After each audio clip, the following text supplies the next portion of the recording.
امیدی بر جماعت نیست، میخواهم رها باشم. اگر بی انتها هم نیستم، بی ابتدا باشم.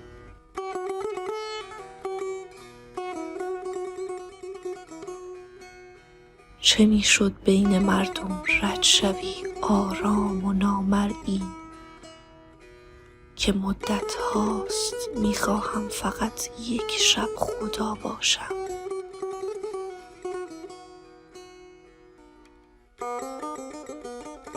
اگر یک بار دیگر فرصتی باشد که تا دنیا بیایم، دوست دارم تا قیامت در کما باشم.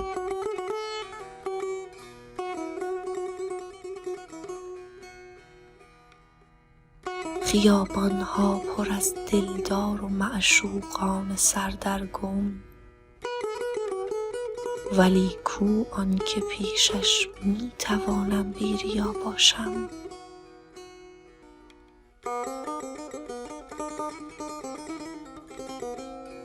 کسی باید بیاید مثل من باشد، خودم باشد، که با او جای لفظ مضحک من یا تو ما باشم.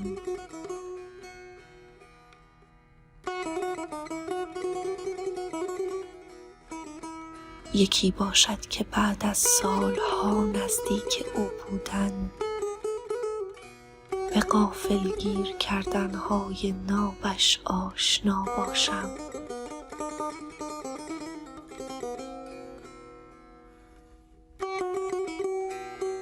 دلم یک دوست میخواهد که اوقاتی که دلتنگم